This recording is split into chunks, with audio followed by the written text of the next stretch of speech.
Ready? Yes. Honorable Minister, it's always a pleasure to get the opportunity to cross-pollinate ideas. And as already briefed, we would want to just have a quick interaction around issues around the Zimmerman brief. And maybe as a point of departure, what are your reflections about your career path and its inspiration to the youth of today? I think the most important issue is that all human beings are born with opportunities, which some people might want to call difficulties. Because we always say opportunity comes in overalls and it looks like work, because it is work.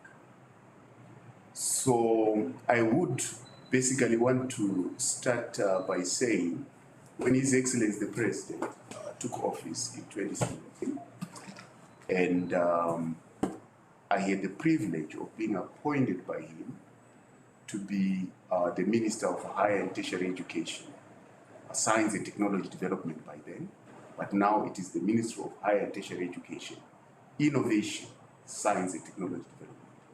The main issue that was there, according to his instruction, was to make education work for the people of Zimbabwe.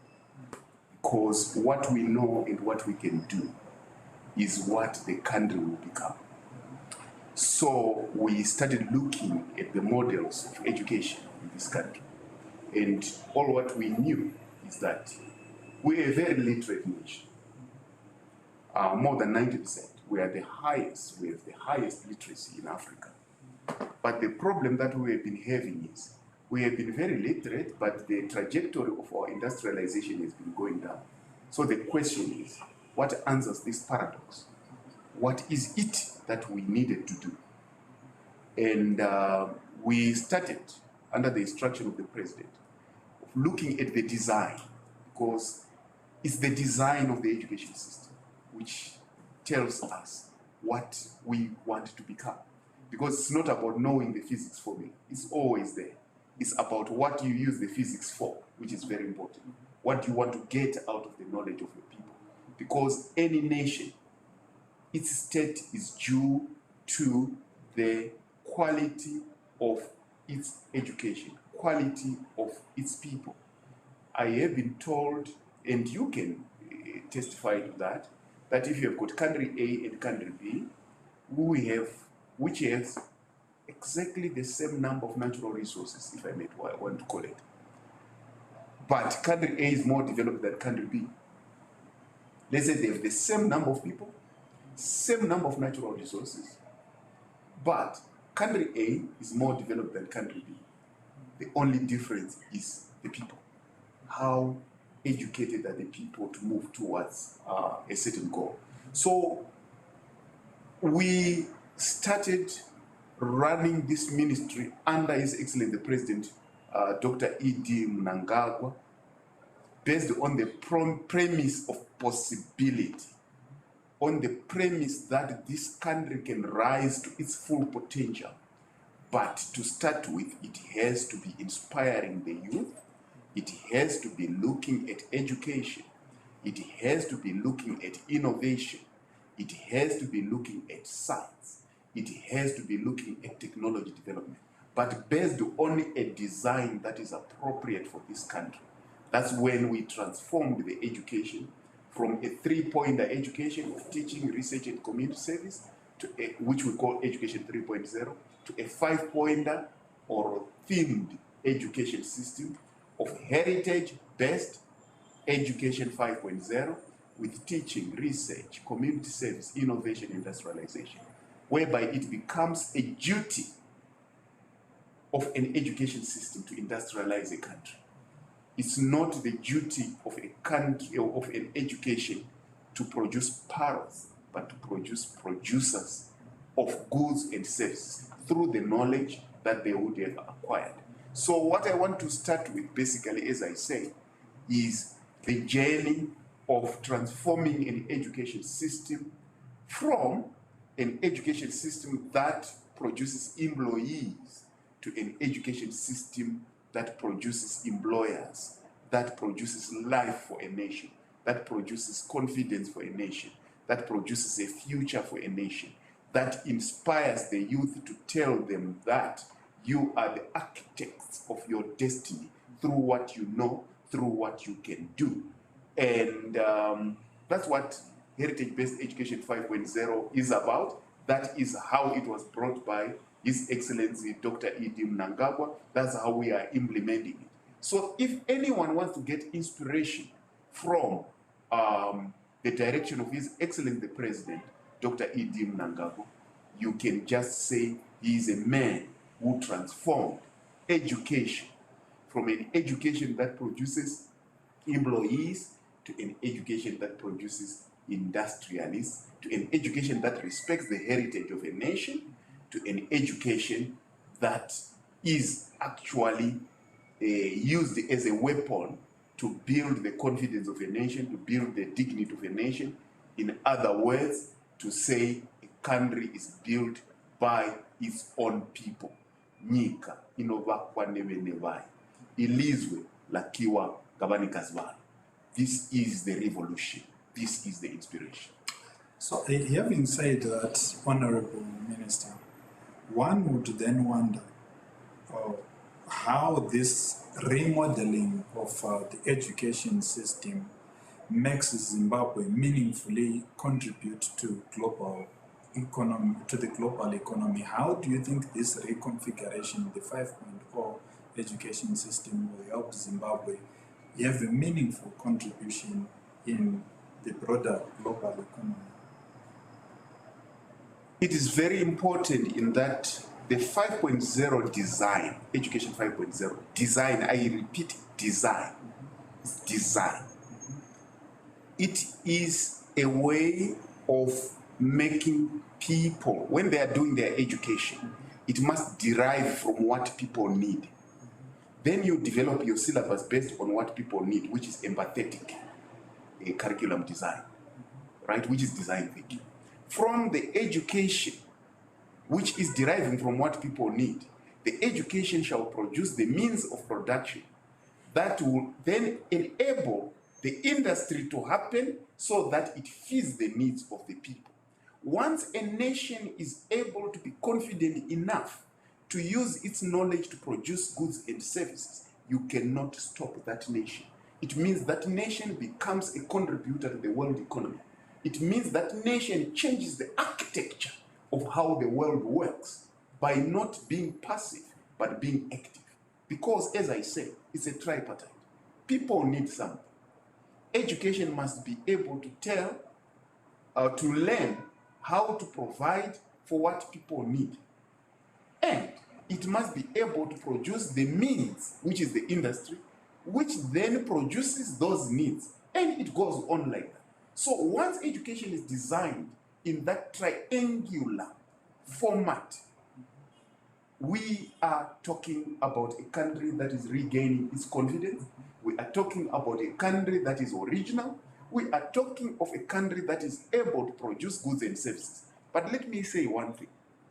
In our Education 5.0 design, we have got two things that are additional to the traditional education, which is innovation and industrialization. What does innovation mean? It means that you are in class not to cram. You are in class to learn how to do new things. That provides new needs for your people. It therefore means all what we are trying to produce in this country will be a knowledge-based, industrial base. We know that industry always comes from knowledge, but let me tell you the scenario of former colonized countries like this one. The knowledge was being produced from elsewhere, and here was the manifestation of knowledge in terms of their industries. As we were being taught how to work in the industries, but not to produce the industry from the word go. Now, the difference with Education 5.0, which is basically investment type of industry. Investment type of industry where people come, they say, hey, we make pots like this, and you are a person who then says, oh, you make pots like this, so I will also make pots like that. But you don't know why in the first place they decided to make those pots, right? So they come and invest. But knowledge type of industry, which is based on endogenous innovation says we want to make our chair like this because we want it that way. You are then able to produce a cadre who is an innovator, who is confident. And once you have produced an innovator, it also attracts those other people from outside to come and work with good people. You know, good people always attract good people. So, innovation type of industry, investment type of industry is then created. So, this is how we are thinking about it. But let me tell you about a very direct contribution. We are encouraging the production of patents, right? Patents are international by nature, which is new knowledge, and which is then translated into goods and services. Once this country is able to contribute to patents, we are in the international system. I will tell you, before Education 5.0, before 2017, or to the end of 2017, from beginning of 2018, patents were not something that were ordained within our education system. Yeah. But now they are. And since we started doing that, this country has registered more than 200 patents. In actual fact, our applications are in their thousands now, within the past 3 years, which basically means we are ready to contribute. But I might be talking like it's being theoretical. Let me be try to show you the practical examples. For example, we have built innovation hubs across the higher and tertiary education institutions. I will give you an example at MSU. One of their inventions was what we call modified coal tar, which is a patent. And we are building an industry in Shawane right now to produce a new type of road surfacing material, right? It was never heard of. It's new, it's a patent, we are within the international system. At Chinhoyi, for example, you will discover that we have an innovation hub and we have an industrial park whereby we are doing artificial insemination. We are producing more than 7 million semen straws per year, bull semen straws for pedigree bulls. And we are doing reproductive technologies, which are nice. And we are doing dairy innovation. We are doing feed innovation. We are doing all sorts of things. At the University of Zimbabwe, we are doing the same. At HIT, we are doing the same.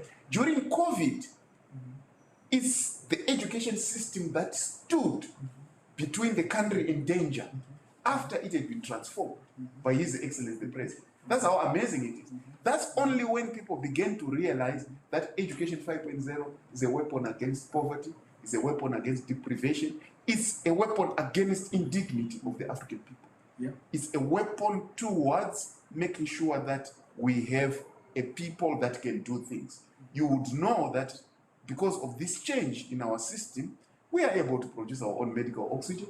We produce more than what we need. We only produce per month. Zimbabwe needs 150 tons, but we produce 50 tons per day. In 3 days, we would have satisfied Zimbabwe's demand. It means in 27 days, we have to produce for export. This is what has been happening under the auspices of His Excellency the President, under the auspices of Education 5.0, under the auspices of a nation dignifying itself by looking at its people as productive, as people who can do things, not people who get donated to, but people who can donate. You know, we are now the major supplier of oxygen to Mozambique. That's how we are plugging into the international system. And we have done a lot of things, including making sure that we can now produce our own number plates in this country, which was opened in December by His Excellency the President, to the extent that you see we are building our new hospitals and so forth. This is a new look education. This is a new look contribution. We are expecting in the next 5 or 2, 3, 4, 5 years that we will have international people coming for medical care in Zimbabwe. Yeah. So this is, I think, the way there are many things that I can talk about that just happened in the last 3 years. But you would know, for example, that diagnostics, we used to go for diagnostics outside of this country. At Midland State University, we have built the state-of-the-art research and diagnostic center for pathology, where we can test for any disease that occurs in the human race according to our state of knowledge today. So this is the transformation of an education system. So we really believe that we've plugged into the international system by just transforming ourselves. We looked inside in order to contribute outside. Honorable Minister, just to digress from the script, there is, from what you are saying, of course, you are saying we have created a triangular education system and innovation is at the center Yes. of that model. But then I would also want to probe your thinking in terms of how much you think all these contributions have given a scientific reconstruction of humanity. Because in the past we have been looking at education as an anchor of philosophical issues. We have been looking at education from a more philosophical standpoint. Take me through what has been the migration from the philosophical to the scientific in terms of this model that you have put across. I really want to talk about that philosophy and science go together. The only trick that happened was what you think is what you should say, what you should say is what you do is what you become. We just transformed an education system from a talking education system to a talking and doing education system. We did not remove philosophy. We enhanced that we should come from philosophy to doing. And I would give you one of our universities, which is called Midland State University. It has a very interesting philosophy. It says, our heads, our minds, our destiny. Our minds are our philosophy. Our heads are our praxis. Our destiny is a combination of what we think and what we do. It's a combination of the philopraxis. Yes. So basically, what we think we have done is what is called by the president. He calls it a revolution. And he calls it Chimurenga Chepfungwa. He calls it the revolution of the mind. So Education 5.0, you might want to call it in a different way, but it's basically an education which says we are a people, we are a thinking people, we are a doing people. The destiny of this country is in our hands, and we shall define the trajectory of our country through what we think, through what we do. We are moving towards industrialization and modernization of this country in a very practical way. Because sometimes we were behaving as if industry falls from the sky. No, industry comes from what we need. And then we will do techniques of how we can provide for what we need. And therefore we produce an industry for our people. In the past, we used to work for people. Now we are working for ourselves. So it's quite a revolution. So His Excellency the President, during his State of the Nation address to Parliament, I think in October, he called it for the first time, Chimurenga Chepfungwa. He is actually talking about the gravity of this matter. That is not a laughing matter. It's a nation that is rediscovering itself, connecting with its roots, using all the scientific prowess that it has, all the philosophical prowess that it has, to say we are a people and we are moving.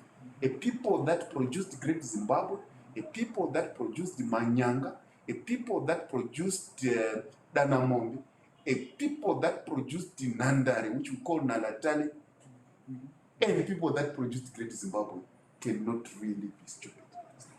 Honorable, you provoke a very profound philosophical view of the Chimurenga itself, where men and women of the Ghana declared that freedom could be brought but by none but themselves. Hence the clarion call, the none but ourselves clarion call. And as you are speaking, there is a thought that comes into my head that how do you think we are shifting the geography of knowledge from the global north to the global south? where we are positioning Zimbabwe. You know, Zimbabwe clearly was a frontline runner of the land reform, which revolutionized the economy. And as far as the education sector is concerned, how do you see that shift of geography from the global north to the global south being led by Zimbabwe? I will try to answer that question indirectly and then directly. I will tell you, first of all, the nature of colonization and the nature of decolonization, if you have to. First of all, when people colonize, the first thing that they do is to hit at your belief system. Right? Your spirituality, you hit it hard. Even my name is called Amu. Of course, it's Arabic. And Richard? You see, Richard? British? Yes, British. Mine is Arabic or Hebrew. With the silent. Right? I call myself, my father was called Tashivin Kamu. But me, I'm called Amu. Yeah? Which means Tashivin becomes a name which is not cool. Right? First of all, you are convinced that is not cool. The next thing is they hit at what you eat. They even call Matimbi Mupane worm. It's not a worm. It's good food. You understand? So they hit at your food. So if you are hit at your food, you are hit at your belief system, the next thing is to hit at your industry. People were making spears here. Metal work was being done in this country. That's why Utare is metal, isn't it? Ndarama is gold, right? With names for everything. And even they would come and your fruits, they will come to what Matamba Nkemeswane in Sindebele. And you say, this is Damba. They say, no, it's a monkey apple. Right? So if you have got your kid and you tell them, this is an apple, this is a monkey apple, which one will they eat? See, they'll eat what they think is an apple. And the monkey apple, no. But how can people who come from where this fruit is give it a name? Right? They give they say, if you don't know yourself, you'll be given a name. So the issue is to hit at all these symbols of integrity. Right? When those symbols of integrity are hit, the next thing is to say, what next should we do, say? So our education in the first place is to attack, is to know the process of stripping that happened.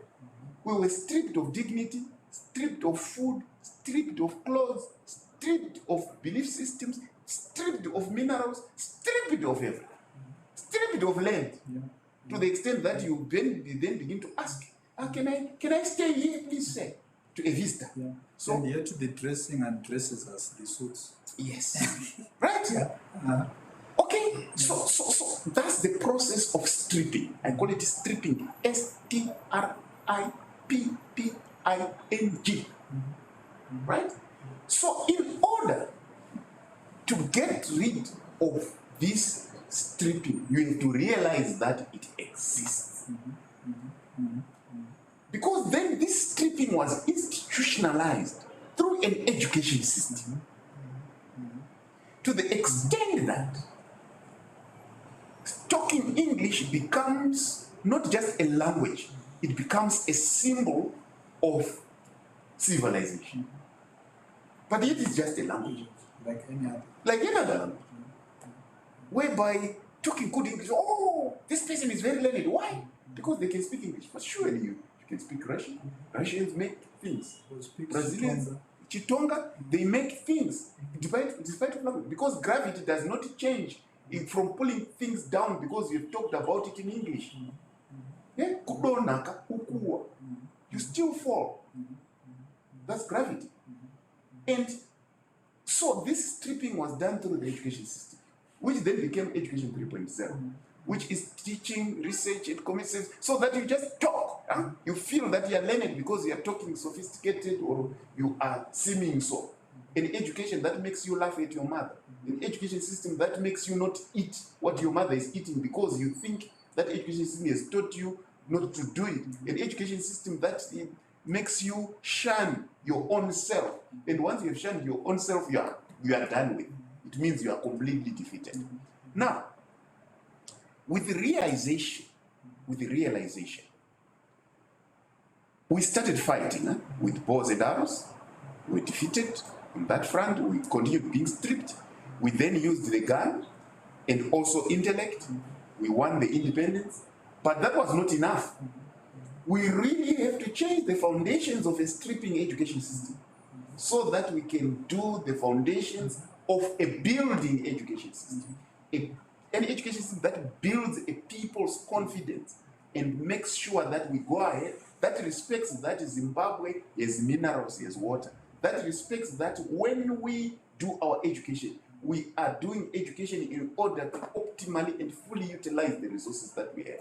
Our physics, our chemistry, our biology should be looking at the resources that we have, not those from elsewhere. So this, after the realization of the land reform, for example, we went, that is the third chamber, isn't it? We repossessed our land, right? But still we have a war to fight.